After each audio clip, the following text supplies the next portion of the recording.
Hi, I'm Callum from Tyne Valley Motorhomes, and this is the handover of a 2014 Auto Trail Delaware. So as we start, we'll walk around on the driver's side of the vehicle first. So to open this locker here, you'd use your West Alloy Square habitation key. This will lift this locker up, put your foot underneath, guide it up, and then you'll notice it's got two leisure batteries, which are to the right hand side. Your mains hook up, so if you were on site or you were charging at home, or if your storage yard had a hookup facility to hook the vehicle up, you get your hookup lead, lift the collar, make sure the little nib is to the right hand side, and then slide on. Always hook the vehicle up first, then the power source, and do it in reverse, as we wouldn't want you to be exposed to a live lead in case it becomes faulty or it's wet. And then you'll also notice it's got rear air suspension, so you can use a compressor, take the cover off the nipple there and blow it up. You can deflate by just pressing in the middle like you would with a tyre, and you'll see what levels you're running. So minimum's 10 psi, maximum 70, and at the moment it's sat at 40 and 32 on the offside.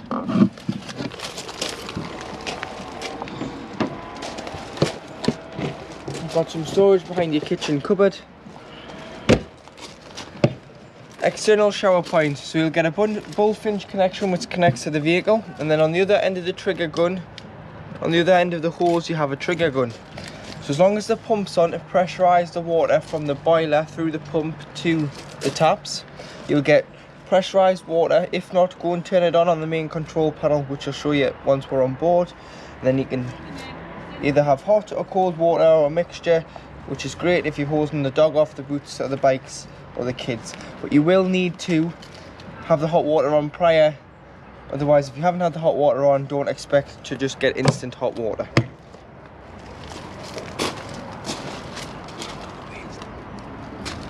Going back slightly, just underneath this locker here, before we move on, this is your waste water. So this is any water that you've used, so anything you've drained off, down any plug hole, so sink, hand basin and shower, all goes into here. On the way out of the site, you would pull over the motorhome service pitch, and there's a handle on the left hand side, which you just open, and this will drain it off.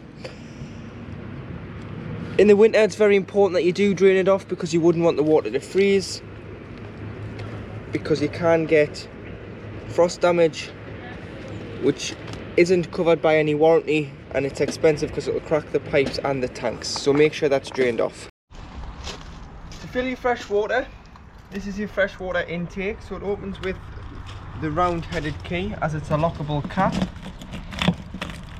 So when it's spinning, it's locked. When you're able to push it in and turn, it's unlocked. You would then go and buy yourself a hose pipe, put the hose pipe in here. You will need some hose pipe ends, as it's mainly just a brass tap on site. Put your hose in and wait until the lever overflows, or until you're happy you've got enough water on board. If you can't get a hose to the vehicle, but you can bring an aqua roll or a bucket or container of water to the vehicle, this is a 12-volt submersible pump power point.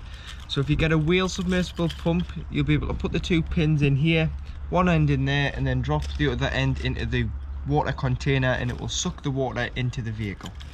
But mainly on a motorhome, you would just use a hose pipe. To drain it off, so you're winterizing, you've taken on contaminated water, or you're simply just not using the vehicle for a while and you want to drain the water off, you would just, again, drive over the motorhome service bay, turn your tap, and you'll be able to let the water out. Through my vent here, so this indicates where the boiler is located on the vehicle, so it's located just inside here. So always make sure that's obstruction free.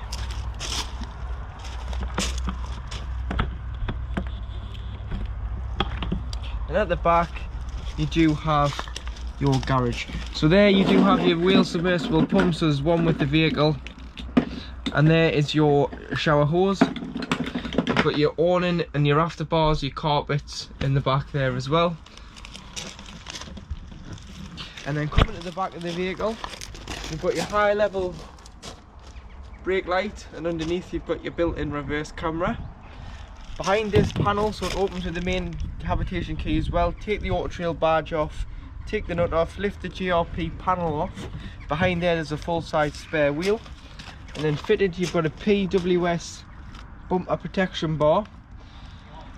It's got reversing sensors on the bar. It's got a tow bar with 13 pin electrics. And then coming to the other side, so you've got your garage. This side you do have a 12 volt and a 240 plug.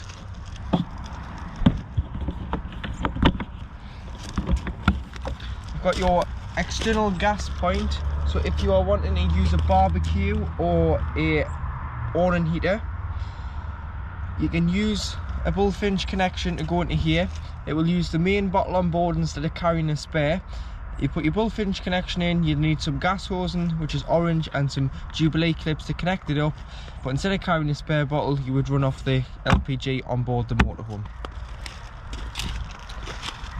Cassette toilet. So to operate the cassette toilet, push the 2 pins in on the door to release. Make sure the blade, which is the grey slider, is in the closed position on the bottom bowl of the toilet. If it was in the open position, this cassette won't come out. So when it's in the closed position, you'll be able to lift and slide out like so. You've got some wheels, so you can drag it to your waste disposal point, which is normally beside your toilet blocks, and then empty. You'd remove this cap here, remove the cap, press the button, tip out. Once you've tipped it out, there's normally a tap there, put some water in, put the cap back on and give it a rinse and tip out again. And then what you want to do is you want to either use the cap, which is a filler for the liquid, 120 ml. So fill the cap full and then tip it in the cassette if you're using the chemical form of liquid. And then it's good to go back into the vehicle. If you're using the tablet form, which is in the cellophane, all you need to do is push the vehicle back in, completely dry, open the blade, flush a pint of water into the cassette, and then follow by a tablet of your choice, either the blue or the green. Awning light, awning, fridge vents. Open your LPG locker, so this is where your gas bottles live. What you need to do is just behind the passenger seat, there's a little lever here by your fire extinguisher behind your seat belt. Pull that up, it's on a cable, that'll release the door. And then in there we've got our test bottle. The motorhome is set up for propane, so you need propane bottles. So once you've got your bottle on board, you'd use the straps and you'd strap the bottle in. Then to get the pigtail onto the gas bottle, with it being a gas, it's opposite threads, so it's a left-hand thread. Turn on and off from the top of the bottle. Always ensure that the gas is turned off when you are travelling, because it's safer in case you are involved in any road accidents. And then once you do turn it on, if you just press this green button here, which indicates on this yellow sticker about the crash valve reset, if you're struggling to get gas through, you know what's wrong, you just need to come out. You haven't pressed the green button in 3 seconds and it'll allow the gas into the vehicle. But like I say, make sure they're off and make sure they're strapped in when travelling. At the door, using the main ignition key, the fade key, this is your diesel filler. Fill with diesel fuel, and then you've got your tyre pressures on the slam panel of the passenger door, so 5.5 bar, which is 79.5 psi front and back. Your engine batteries underneath the floor here, the tool kit's underneath the passenger seat, and your bonnet release is on the side of the passenger dashboard. So having a quick look underneath the bonnet, we'll point out all the main features. So you've got all your fluids to your left hand side underneath the driver, so you've got your screen wash, power steering fluid, brake fluid and your radiator coolant, engine oil filler and dipstick, which is this red dipstick there. And then if you ever needed to jump start the vehicle, you'd earth beside the passenger headlight, lift this cover up and you put your positive terminal on there. Paint code 691, chassis number, gross vehicle weight 425 50. Train weight 5,290 kilograms. So once inside the vehicle, above the habitation door, you've got your main 12-volt control panel, which will start off first. Then you've got your heating and hot water this side. So starting off on the left hand side, this is your main control panel. So you've got on off here, which will either turn on your 12 volt if you're not hooked up solely off your leisure battery, or if you are hooked up on mains, you will have 240 volts, so all your 3-pin sockets will work inside the vehicle, and your mains appliances that you can plug into them will work as well. This button here transfers the power from the leisure battery to the engine battery. I would never recommend using this unless it's a very quick emergency, because if your leisure battery went flat, you can then use the vehicle battery to operate the motorhome side. But why I'm not happy using this is if you were to use it too long, you would flatten the engine battery and then you couldn't start the engine. So we only use that in emergencies, but don't if you don't have to. You've got the pump here, so if you're using the outside shower, the inside shower, the taps, the toilets, you've got to have this on should you have enough water on board to pressurize the water. If you don't have any water on board, don't turn this on, as it will burn the element out on the pump. This little switch here is for the awning light on the side of the motorhome outside. So if you're sitting out underneath the awning canopy, or you're leaving the vehicle unattended and you're going to come back when it's a little bit darker to spot your vehicle, you may want to put your awning light on. Scrolling through, so this is the time, the temperature of the inside of the motorhome, and the EC328S is your control panel. It's from Sargent. So scrolling down, it tells you how good your leisure battery is, how good your vehicle battery is, your mains supply,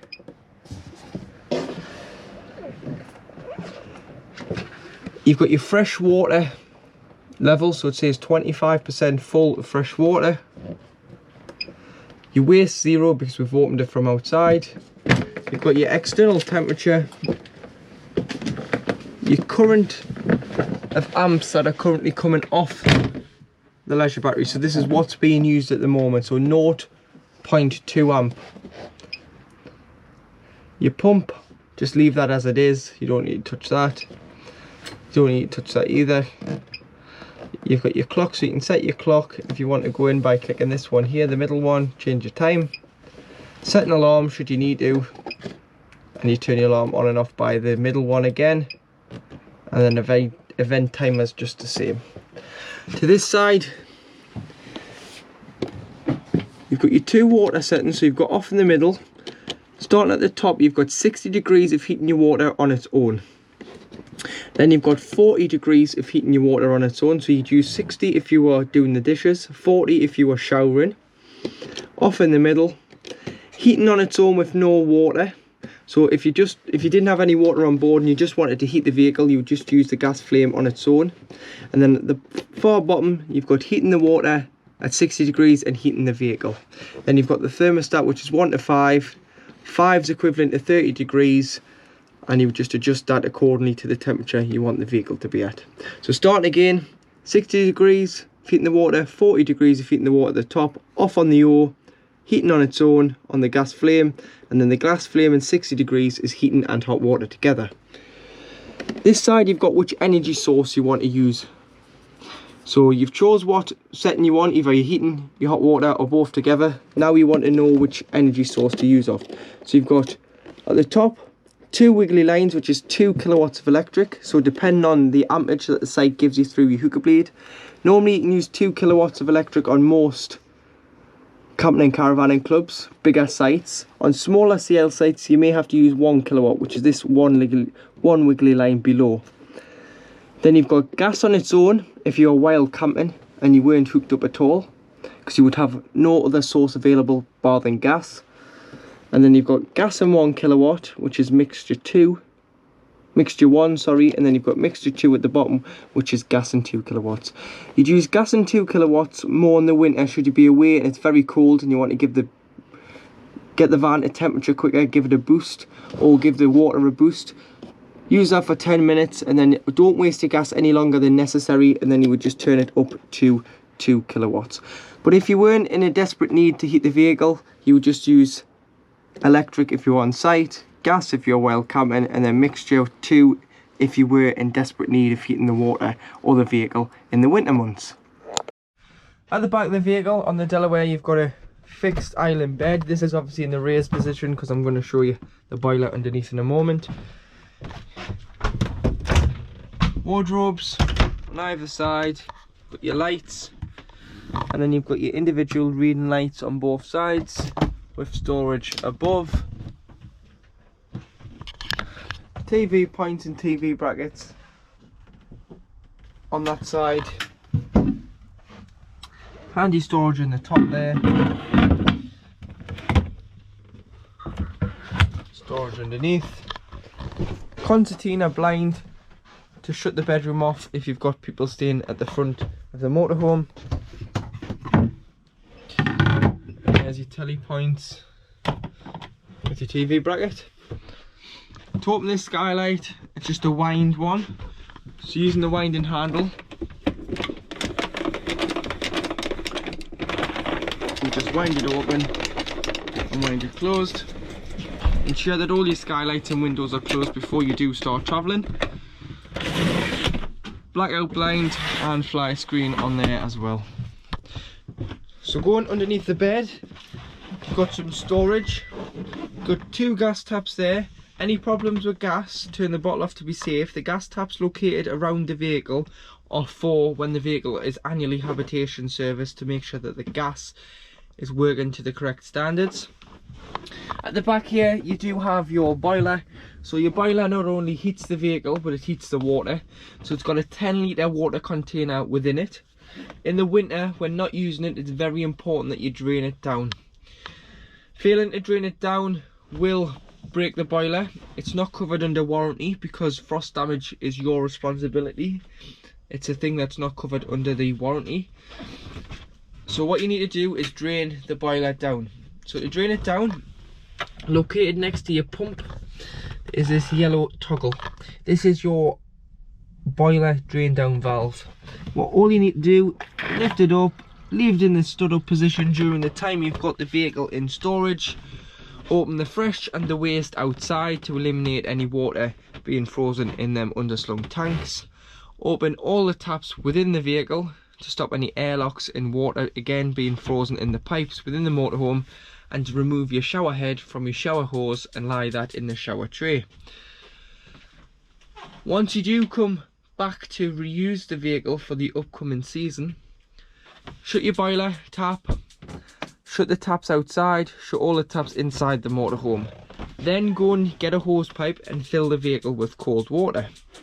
Once you fill your fresh water, come in, put the power on the panel and put the pump on. You can then go to the cold side of the tap first.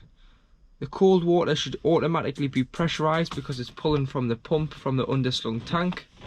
Once you go to the hot side, it's pulling it from the underslung tank into the boiler at the back there.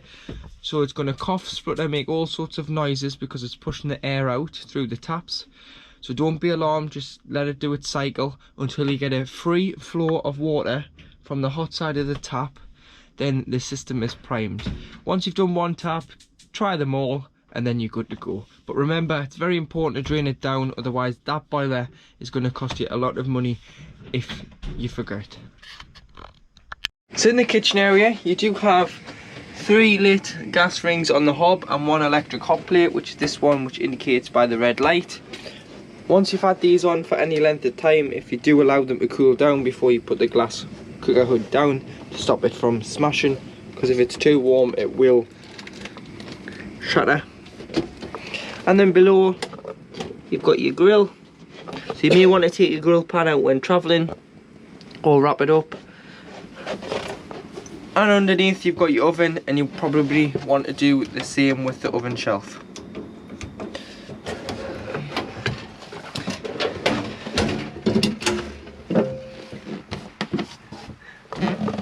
Below the oven you've got storage, but you do have a socket here which is your isolation plug for your electric hot plate. Should you have any issues with it, you can isolate it.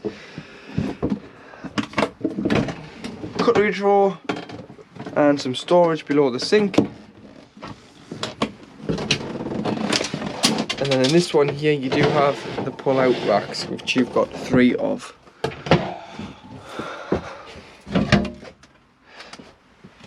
Your sink cover slides into here when travelling. And then you do have a 800 watt microwave, which only works when hooked up. And to start it off, you just press eco, and then you can set your times.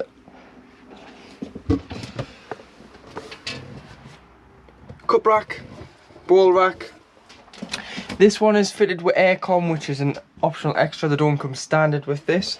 So you've got an isolation switch here. You've got to be hooked up for this to work, so you can turn it on and off. So make sure the fuse spurs on. Then you would use the small remote, which is this one here, pointed at the infrared eye, and you can turn it on. Go up and down with the temperature.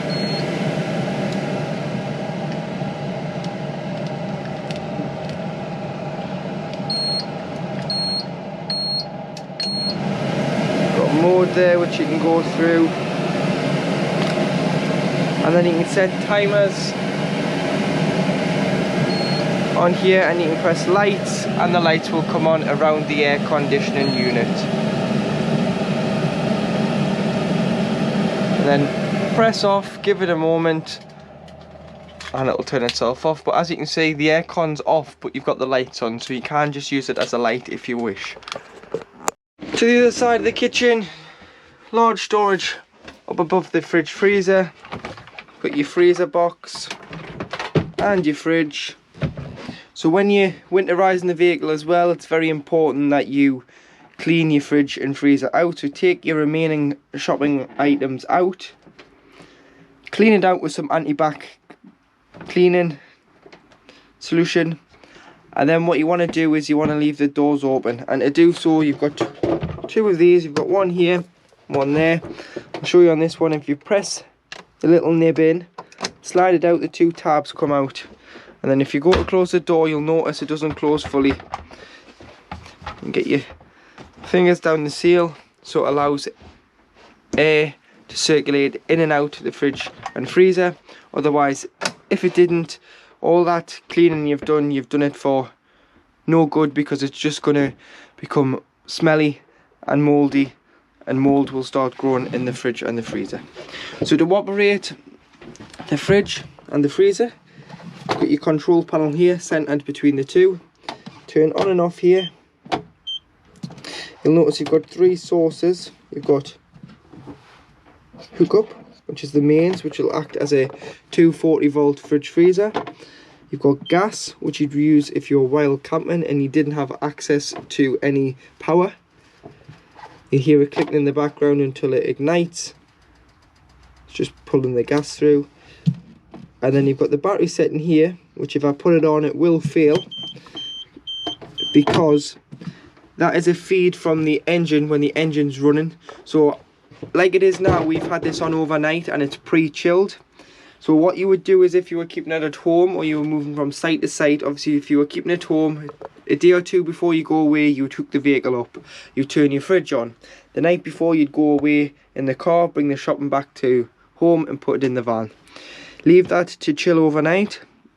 Then when you're ready to travel, put on the battery setting. And it'll keep it nice and fresh no matter how long you travel. It acts as a big cool box, so it'll get no warmer but it'll get no cooler. So when you arrive on site, if it's in the summer and you're traveling, your shopping will still be in an edible condition. Then you would hook up or go on to gas, so you just switch over.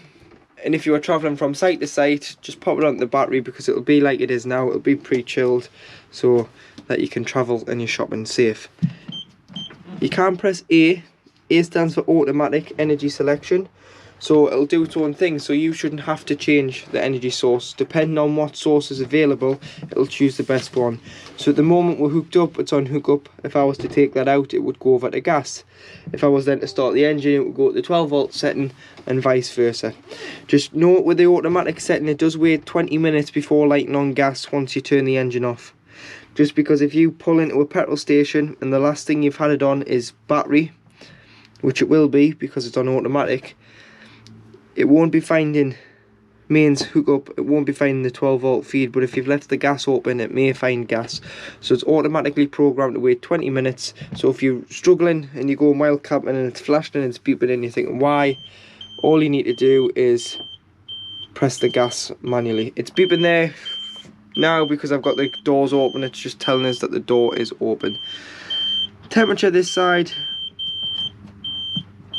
so 5 being the coldest, and when pre-chilling you probably want it on 5. When you get your shopping in, you probably want to turn it down to 3 or 4, just so it doesn't chill the shopping too much.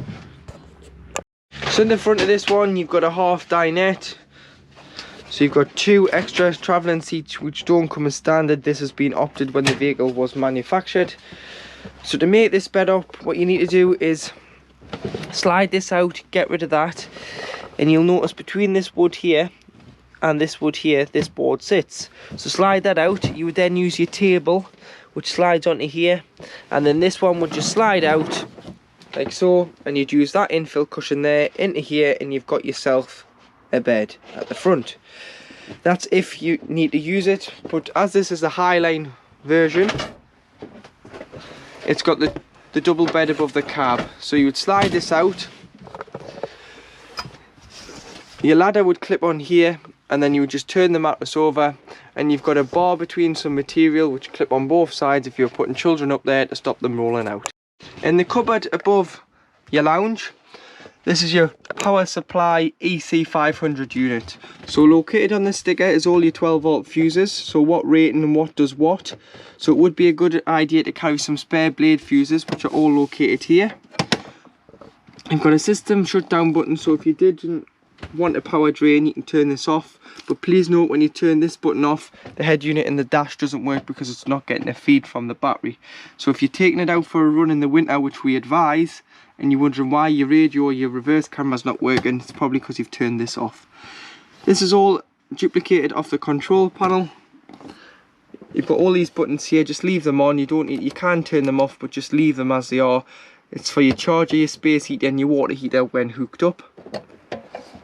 And then below you've got your trip tester, so your RCD and your MCBs. Obviously your space heater and water heater are all then controlled from above the habitation door. Every auto trail gets a unique build number, so this is your unique build number. So if you ever need any parts, if you quote that number, we can then look on the auto trail system to see if what part is for your vehicle. And then you do have a sat dish on this, a sniper sat dish. So to turn it on and off at the top, you want to press home, and then the satellite will find home, which is Astro 2. So you should get a signal wherever you are on Astro 2 throughout all of this country and the start of France. If you did need to change it, you would just use up and down arrows to change to whatever satellite you need to find when you go further down into Spain and Portugal. So to operate the TV, so this is just a monitor, which the switch is in the cupboard there. So turn that switch on, which will turn on the monitor, but then it's all controlled through the head unit. So to turn the head unit on and off, you turn it on here. Then you would control the volume. Go to the home screen. Obviously you've got your radio, which is FM, AM. You've got your DVD, which you just eject here, and you can put your DVD in there. But if you press TV, this is where your TV works from. And as you can see, your TV's come on there, and you've got it on the screen as well. So if you turn the volume up on the head unit, you've got the telly on. What you can do is you can press menu, installation, OK, scroll down to automatic search. Do you want to erase the previous list? Yes you do. And it'll start a channel search, and it'll find as many channels as it can in your area, and it'll just filter through that until it has found as many channels as it can. Then going back to the main menu, you do have Bluetooth, so you can connect your phones.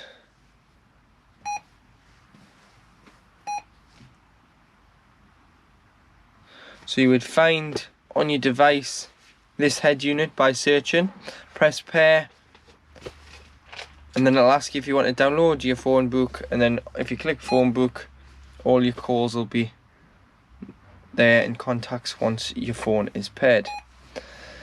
iPod, GPS, so you've got a sat nav built into this, so you can find address. You can pop your postcode in where it says Newcastle upon Tyne, or your street name, and then it'll say select this destination. You just click on that and it'll give you an overview, and then you just say yeah, you want to go there, and it'll start the navigation. Or you can have a map if you just want a map on this side. So there, it's just a map of what road we're currently on, your speed and your time.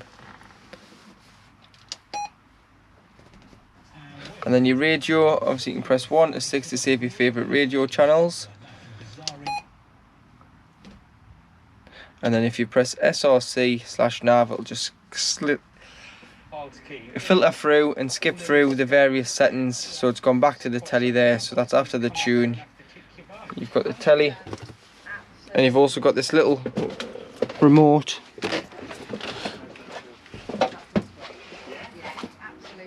which you can go up and down the channels with.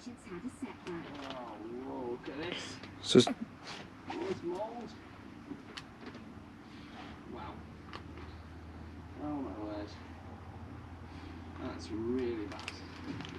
and that's for the screen.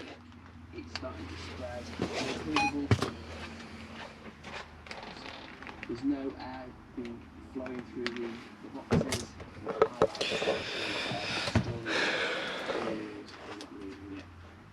Richard uses some piping hot water with So you can filter through